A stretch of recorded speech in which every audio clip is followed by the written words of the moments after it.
कोठडी सुनावली गेलेली आहे। दोघंही आजपर्यंत पोलीस कोठडीमध्ये होते आणि अर्थातच अधिक तपास करणं बाकी असल्यामुळे या दोघांना वाढीव पोलीस कोठडी मिळावी अशी मागणी कोर्टात करण्यात आली। पण सध्या न्यायालयानं सिया आणि चेतन या दोघांची रवानगी न्यायालयीन कोठडीमध्ये केलेली आहे।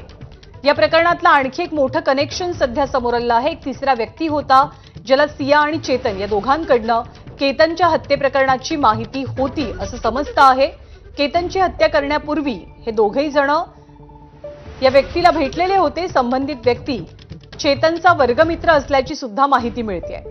त्यामुळे या तिसऱ्या व्यक्तीचं कनेक्शन या प्रकरणामध्ये नेमकं काय आहे याची सुद्धा अर्थातच पोलिसांना यापुढे चौकशी करायची आहे। नाजिम मुल्ला आपले प्रतिनिधी आपल्या सोबत आहेत। नाजिम, दोघांनाही न्यायालयीन कोठडी सुनावली गेली आहे। कोर्टात आज काय झालं? नंदा, ज्या वेळेला ही सुनावणी सुरू झाली त्यावेळेला आयोगकडून या ठिकाणी वेगवेगळी कारणं या ठिकाणी देण्यात आली होती की सियाचा आज एक मोबाईल, आणखी एक जो पर्सनल मोबाईल होता तो ताब्यात घेण्यात आलेला आहे। त्यामध्ये त्यांना तपास करायचा होता। त्याबरोबरच आधीचे 2 मोबाईल जे होते ते फॉरेन्सिक रिपोर्टमध्ये पाठवलेले होते।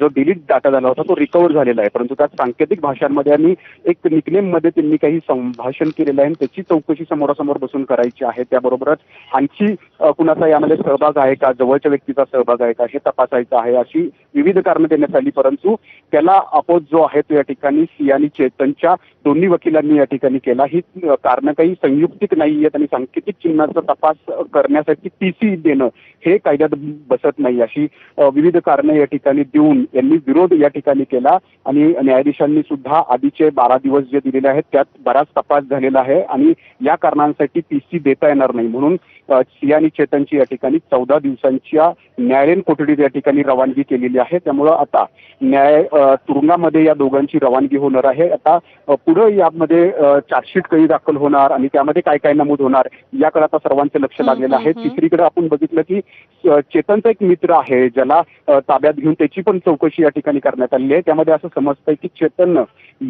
त्याच्या मित्राकडे बरेच काही या संदर्भात जे केतनची हत्या होणार आहे त्या संदर्भात बरेच काही बोललेलं आहे, असा एक पोलिसांच्या तपासात